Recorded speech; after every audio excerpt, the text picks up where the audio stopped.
Hello, and welcome to the first episode of the fourth season of the Detours in Music podcast. The fourth season of the podcast is going to be focusing on staff and musicians in the Cincinnati Symphony Orchestra and the organization. This past May, I accepted a position at the CSO as a patron services representative, so if you call the box office, I just might be the one that answers your call. This job has really inspired me to look at not only the musicians in the CSO, but also the staff in the office, because like a lot of people listening, we're musicians who also work jobs, or we're musicians who find ourselves drawn to administration jobs and doing the work that really helps the people on stage get to be on stage. I'm really grateful to Rebecca Villarreal for this interview. Rebecca is the subscriptions marketing manager at the Cincinnati Symphony Orchestra. I hope you enjoy. My name is Rebecca Villarreal, and I am the subscription marketing manager with the Cincinnati Symphony Orchestra. And how long have you worked here? 3 years. Okay, and you were as the subscription marketing manager? No, I started out in the box office as a patron service representative, did that for a few months, got promoted to subscriptions coordinator, did that for like a year and a half, and then right at the start of the pandemic got my second promotion to manager. You're moving fast. I thought it was longer than that. No. Can you talk about your start in music? Yeah, so both of my parents are band director, or they were band directors. Okay. And they always had music going in the house. They are really active musicians outside of teaching. Like my mom's really big into bluegrass playing, and my dad plays in our old church band and stuff. So they got me started really young with piano lessons, and I was really fixated on just learning video game themes. That's all I cared about.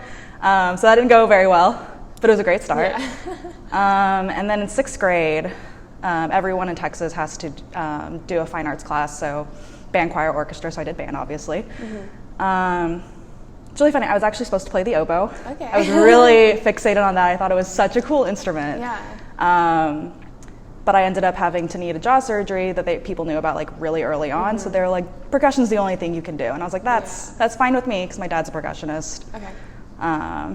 They're like, this is the safe option for it's your the safe choice, just in case. Yeah. We don't know what's gonna happen with your embouchure. Yeah. When you were in band in middle school, was that like an instant love, or were you just like, I'm here to fulfill the requirement? It started out just to fill the requirement. I was okay with it. Like the mallet stuff came really easily to me, and I really liked that it was easy, but the more rhythmic stuff took a lot longer for me. But I also really liked all the friends I made. So my parents were very much like, just stay through it through 9th grade, and if you still hate it after that, you can quit. And I was like, oh my gosh, thank goodness. But then when I got to high school, I really loved it, ended up sticking with it. It was definitely more of a social thing when I was in school, though. When did you realize you would want to pursue it in college?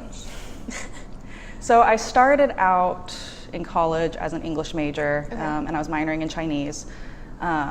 Just casually. Just casually. I really like languages, and I was like, sure, this seems like fun. Yeah, cool. But I did make a lot of friends with percussionists, and about a few months in, it was near the end of the first semester, I looked at one of my friends, and I was like, should I be a music major? Like, this seems like fun. And he's like, yeah, sure, give it a shot.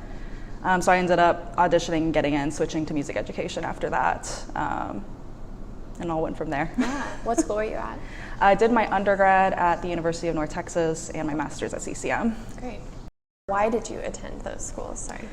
So North Texas was, one of those things, just I was already there, but it is such an incredible school for percussion. It was really just right place, right time. Really thankful for that, actually. My main professor at UNT was Christopher Dean, incredible musician, really big on orchestral playing and new music, which was super interesting to me because I knew nothing about either. And he got his master's at CCM. Okay. So when I first was just like, I think I want to go to grad school for performance, it was one of his top recommendations. When I came up here and auditioned, I still didn't really know that much about the school. I knew about the teachers and stuff, but just fell in love with Cincinnati. Yeah. And the teachers at CCM are all in a chamber group called Percussion Group Cincinnati, and that was super interesting to me. They basically paved the way with John Cage's music and was a big fan, so I was like, sure, this will work out. Yeah. And it has. It has, yeah. When you were in your undergraduate degree, what is something you struggled with? I feel like a common answer is imposter syndrome. And I also have pretty bad performance anxiety. Learned to deal with it over the years. But, you know, starting out in college, I had no idea how to handle it. Exactly. Yeah.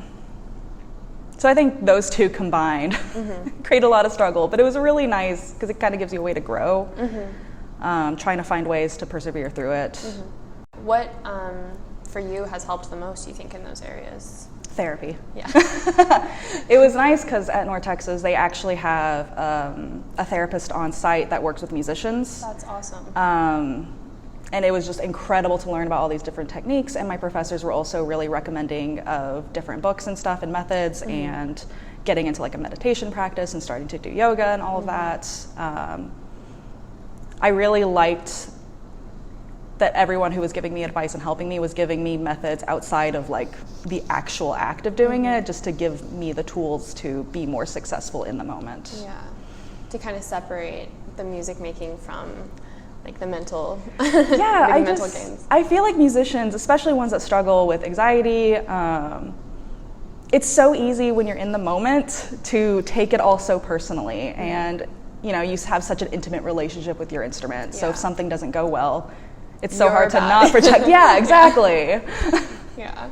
Is that like the advice you hear yourself saying to younger players, is kind of learn to separate your own worth from your musical worth? That's one of the biggest things. I've had some students in the past that go into music, and the two biggest pieces of advice is separate yourself from the art, and also it's okay if things don't go as planned. Like, have multiple options. I really wish more colleges would focus on there's more than just being a teacher or being a performer. Because if I had known that when I was younger, I think I would have felt a lot less stress about the future. Yeah, and I think through this podcast and interviewing more and more people, you realize everyone had moments in their career that were on like the path to success, but they don't like qualify as successful when you're in school. Do you think about what you would be doing if you were not a musician? A lot, actually. But it's so hard to pin it down on one thing. I feel like someone asked me this a few months ago, and just at the top of my head, I was like, maybe something in aerospace. I don't know. I thought about what would have happened if I had stuck with my English degree. I probably would have ended up doing something similar to what I'm doing now. I'm also really interested in the film industry. Yeah. I think it's good to have a lot of different interests. How does it feel to be working in a like quote unquote 9-to-5 job and have the identity as a musician, or how is that like working out in your mind? So when I first graduated from CCM, I was still really dead set on the audition track and doing all those things, and was super unhappy and not gigging a lot, not teaching as much as I wanted to. But then as soon as I got this job and was working full time, a lot more gigs started coming up and teaching opportunities and whatnot. And I always thought that I wouldn't be able to balance the two if I had like a day job. But I realized it's given me a lot more, I want to say security. I guess that's true. A lot more security. I can relax a little bit more. I don't feel as pressured to be a musician and that's it, and base my self-worth on gigs or teaching or that. Yeah. And it can make like the gigs that come all the more enjoyable, and then maybe you enjoying it more makes someone more inclined to offer you another gig or something. I was just so burnt out when I first graduated. I think a lot of people feel like that after they, if you just power through multiple degrees. Some people don't, I think that's fantastic, but I was very burnt out. So I really just wasn't enjoying playing or practicing when I could, but now I like genuinely like, oh my gosh, I get to play triangle in a week. I'm so excited to practice this. Would you define certain moments as detour moments in your life? Yeah. I always think of detours when you're faced with a point, like you might not realize it in the moment, but you can choose to go to one school or another school or one major or another major. And those are pretty life-defining moments. So it's kind of every decision. They all lead somewhere. They all lead somewhere. One of my friends and I were talking about sort of how we ended up where we are now. He's very much more involved in the orchestra direction. He's very, very big on auditions. And we both sort of made the choices on where we wanted to go about the same time in our lives.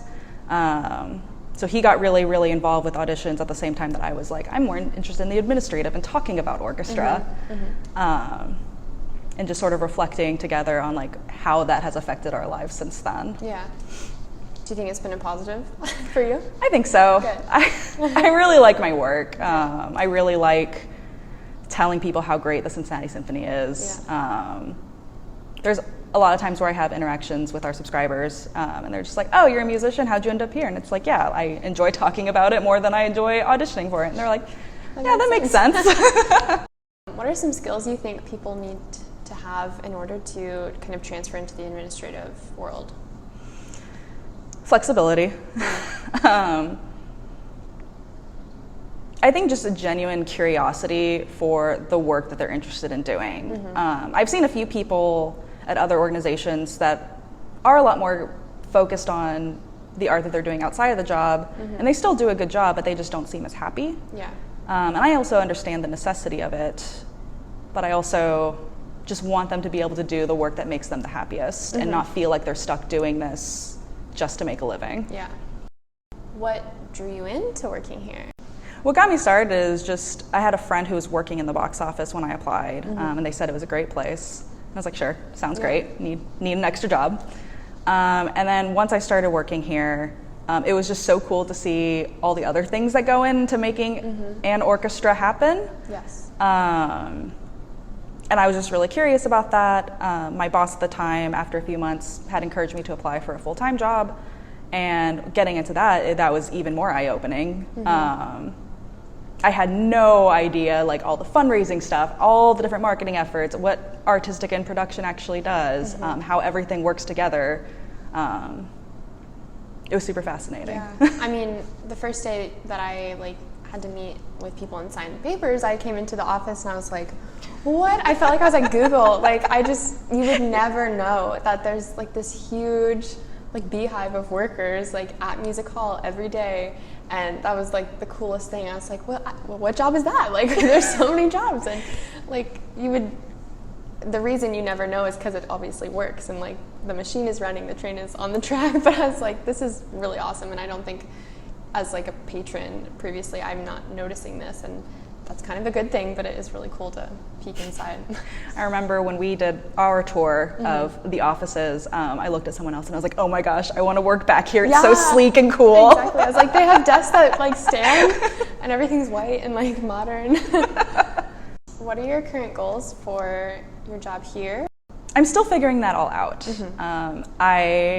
Especially over the pandemic, just figuring out what I like and don't like. Yes. I really like loyalty and membership marketing. Just sort of figuring out what makes a person first come to an arts organization, what makes them stay, how do we continue to appreciate them over their life cycle. Because our audiences are pretty important, and it's just so fascinating to see what makes people tick. Yeah. So I like the data part of it. I like the creative parts of coming up with promotions and what words are going to compel people to come on board as a subscriber this year. What's working, what's not working. One thing I really love about the CSO is that, especially the marketing department, is no one is afraid to try something new. It's like, sure, let's try it out. If it doesn't work, we've learned something here. Yeah. It's really cool.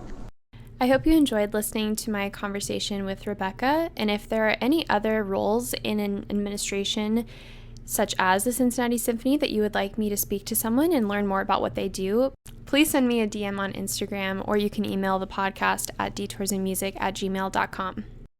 If you'd like to keep up with the podcast, there are multiple ways you can do so.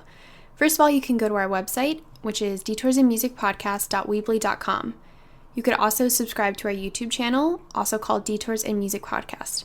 We also have a Facebook page and Instagram account where you can like and follow us.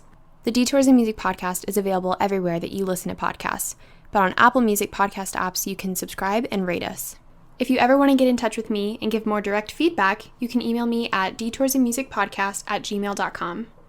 As always, thank you for listening, and I hope you catch the next one.